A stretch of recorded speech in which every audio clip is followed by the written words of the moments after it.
What's up, YouTube? This is Buckshot33, aka Boston Chris. Back with a brand new video. I've been a little bit under the weather for the past couple of days. Been battling a cold, so I would have made this video earlier, but I just haven't felt up to it. Plus, up in the Northeast, at least in Boston, actually, I think it's just the whole Northeast states. So I know New Hampshire was hit pretty hard, Boston was hit pretty hard. I know New York got it a little bit too. And so we've had, some pretty big snowstorms to deal with the past, weekend and everything like that. So, with all that and being sick, I haven't had a chance to get on. But that's alright. I'm here now. This actually, as much as, I like to do my videos usually in just one take, I've actually been coughing and sneezing and everything like that. And so I've restarted a couple times just because you guys don't want to see me, hacking and sneezing and everything like that. So, feeling better now, so I'm going to go ahead and try to get through this. But first up, we have Black issue number 3. And, I really like this cover. I mean, this is a controversial book. A lot of people have been saying, a lot of people have different opinions of this, book, the story, subject matter, and everything like that. But what I like about this cover specifically is that it brings me back to my childhood. Donkey Kong, which was a great, great game. Had a lot of fun playing it back on the old Nintendo, and then, also playing like Donkey Kong Country and all that. This is the original Donkey Kong. Don't mind me, I just kind of held back a sneeze there. But yeah, so that's based on the original Donkey Kong from back in the day. Overall, the story for Black is pretty good. I like it. Like I said, it's definitely controversial. If you're not into that type of subject matter, it may not be for you. But overall, pretty good book, worth checking out. Definitely a different perspective on some things. It speaks to me, so I pick it up. Next, we have Inhumans versus X-Men. This is number 4. This is the variant cover with Karnak on the front. I saw the regular cover with just the Magneto, and wasn't really feeling that one. So I was like, they get this variant, same cover price. Really good story, really good art in this book as well. I'm hoping that things kind of work out well for the X-Men in this one. I'm a bigger X-Men fan than I am Inhumans fan. I think that goes without saying. I think most people are bigger X-Men than Inhuman fans, just because the fact is the X-Men have been the franchise that we all grew up with and everything like that, whereas the Inhumans kind of hung out in the background for a long time and weren't really mentioned, but or they've been kind of like just, I don't know, throw-in characters, nothing really like at the forefront until they get their own book. So for me, I'm pulling for the X-Men in this one. But next up, we have an Image book. This is Moto Crush number 3. This is a pretty good book. It, like I said, I've said it a couple different times. It reminds me a lot of Akira, the motorcycle gangs in that anime Akira. Really, really, cool art, different concept as far as the story and everything like that. So, let me see. Let me give you a little glimpse of the artwork. So, here we have nothing crazy happening in here, but I just like the way it's all drawn. Definitely a book you should check out. As I said, it's only up to issue number 3, so if you miss 1 or 2, you can definitely go back and pick those up. But pretty good book to check out. If you're looking for something a little different than hero books, Moto Crush is pretty cool to read. Next, we have a book that came out last week. And I picked up the variant, but I wanted to go ahead and get the original cover because, it's a cover swipe from New Mutants 87 with Cable. And, I really do like that. It seems pretty cool to see it on a Batman cover. If you haven't read this by now, you should be reading it. Batman is definitely one of the strongest Rebirth titles on the, of the Rebirth of the new DC comics out there. This one definitely, the cover has some foreshadowing, so when you read the story, just be ready, because pretty cool stuff goes on in this book. Next up, we have another really strong series from Rebirth. This is Flash number 16, and this is the introduction of Mirror Master. in the Flash's new universe here, and they're doing a story where they just kind of, it's called Rogues Reloaded. So every issue they've brought out another member of the Rogues. Definitely is cool to have. Definitely cool to see how they're gonna basically bring these guys together and have them give the Flash lots of trouble, and was it Barry and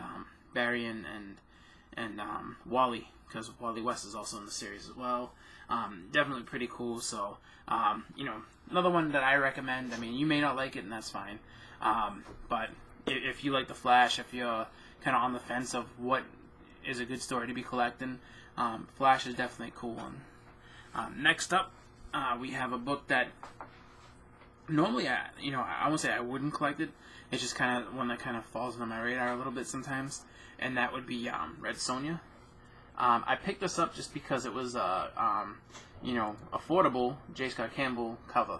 So figured why not? I mean, I don't have many J. Scott Campbell covers at all. Usually his stuff comes out and it's like the high price variants because people love those, and they want to go ahead and have them in their collections because his art is really nice. Well, especially when it comes to drawing females. Guys, he's kind of I'll say this much: I've seen some pictures of characters that he's drawn, male characters that haven't come off so hot, but his female characters come across really well. So to be able to pick up a J. Scott cover for $3.99 is kind of a treat because you don't see that too often. But that was it for the new books, and then also I picked up a back issue. My local shop has a promotion that they do for your birthday. My birthday had already passed. I mean, it had passed a while ago, but they gave me a gift card that was good for a few months. So I finally saw something in there that I had been wrestling with. I was like, I don't know if I want to pick it up. If I don't, I don't. And it was a wall book that I was like, you know what, I'm going to go in and I'm going to grab it. So I decided to pull the trigger and buy this one because I had a gift card to get $5 off. So I had no problem with that, with the price tag. So that is Uncanny X-Men number 132. This is a really cool issue. They take on the Hellfire Club. This is basically 3 issues from the time that they were actually introduced. And they try to build up the Hellfire Club, as far as, their villain status and making them, into some viable, bad guys for the X-Men to take on. Pretty cool fight in this book. Sebastian Shaw versus Colossus in this book is pretty cool. You see Colossus kind of hold back and like, oh, I don't want to use full force. If I do, I'll kill this guy. And so he goes to like smack Sebastian Shaw.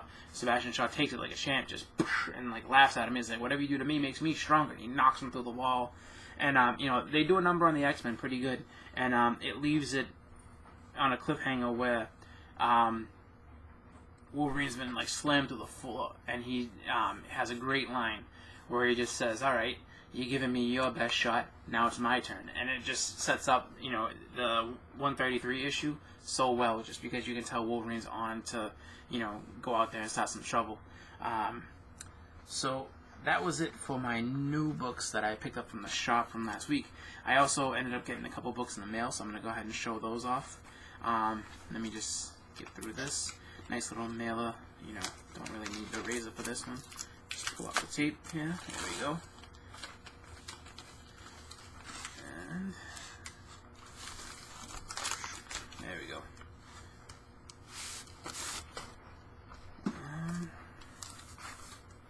I will use it for this though. I actually have one more after this as well. So, I guess the good part about waiting a little bit is I have a little bit more to show everybody, which makes me happy, just because, I'm glad to be able to go ahead and just show off books to you guys. So thank you guys for being patient and for, hanging out, and your patience is rewarded by, oh man, hold on, there we go, by an extra book or 2 that you wouldn't have normally seen from me. But let me see. So these are 2 books that I picked up from a seller on eBay, and I think I got actually a really good deal on these. It just so happened that he was selling a bunch of books all at once, and you know, of the many that I tried to get, because as I recall, like, he had a lot of good auctions going on, and you know, he was basically just selling off a bunch of stuff and trying to, you know, get it all out there. And, you know, as you know, always with those type of sales where it's just like someone's just selling off, you know, like what seems like maybe their whole collection or just a good amount of books in a collection, you know, you end up trying to bid on all these things, and sometimes you get outbid, sometimes you get lucky and win. So I got lucky and I won a couple. And so the first book that I won from this gentleman was X Factor number 15. This is the issue where Archangel loses his wings. This sets the stage for him to actually become the blue-faced Archangel and become the warlord, the Horseman of Death with Apocalypse. It's just something that sets up a lot of his, you know, just kind of shortcomings going forward as far as, you know, Warren Worthington, and really takes that character in a whole new direction, makes him a lot darker, you know, and just pretty cool. So, you know, definitely a book that if you don't have, you know, if you don't have it in your collection, you know, definitely a cool one to pick up. I would say like the first maybe like 25, 26 issues of X Factor are pretty solid books. You know, I would definitely pick those up. Those are solid because they're, you know, you have formation of the original X-Men come back as their own team, and then you know, you have the introduction of Apocalypse, and you know, the Horsemen of Apocalypse and all that type of stuff, and then they battle them for a little bit, and it becomes pretty cool. The other book that I was able to pick up from this seller is nice Silver Age book here. This is one that I've actually kind of you know, grown more fond of as time has gone on, and I've seen it at a few other places. I've actually seen it in my local shop, and you know, just didn't have the money that they were asking for it, so I went to eBay and I was actually able to find it. And this is actually in really, really, really good shape, and that is Captain Marvel number 13. You know, just a cool cover. I like the way that this looks. You know, and like I said, this is in really good shape. You know, you can see a little bit on the spine. Maybe not. Let's see. I guess maybe there's not enough light right now, but right around here, there's a very slight. Actually, let me see if I can show you. It's like a very slight color break, and then little small tick up near the staple. But other than that, you know, the sides are all really like crisp. The let's see, yeah, the corners are all sharp and everything like that, so that's pretty cool. But definitely a good one to add to my collection. You know, Captain Marvel books are pretty cool. You know, I want to collect, I think, the first series of them, so go from, you know, basically, I don't know if I can get issue number 1. And I did get the first appearance of Captain Marvel from Evangelion. You know, he went ahead and sent me a really, really cool act of kindness that had all that in there. So, you know, definitely a character that is worth picking up. It's really cool to see him back in this green and white suit, back in like he used to wear back in the day. But yeah, there's a few Captain Marvel books that I'd love to get because they include Thanos and just, you know, a lot of really cool stuff. So definitely want to check out for, and I think both of these combined I got for $25, so not too bad. Next up, we have one more book, and I'm sorry I'm taking so long to you know, get through all this, but let me just go ahead and cut right to the chase here. So there you go. Sandwich. Oh wow. Sandwich right between a let's see, diaper. So only thing is, you know, it's taped in there, which is good, but it wasn't really fully secure. Because you can see like the bottom of the book is kind of hanging on the tape, so not the best. job as far as getting the book to me shipped well. But on the other side of that, though, he did place 2 more pieces of cardboard on the outside of it, so definitely cool with that. But you know, you really want to secure these books well, because you don't know what's going to happen to them in the mail.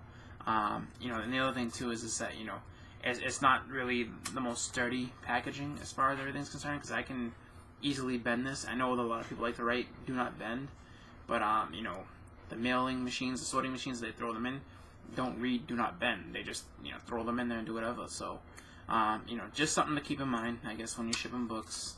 And I know we all know that as collectors. So what I say to that is, you know, some people just don't know. Some people don't think of these things in that way, and that's fine. But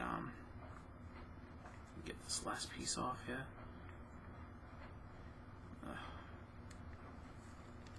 Alright, there we go. So, those off there. Oh wow, you put a 3rd piece. Oh, good man.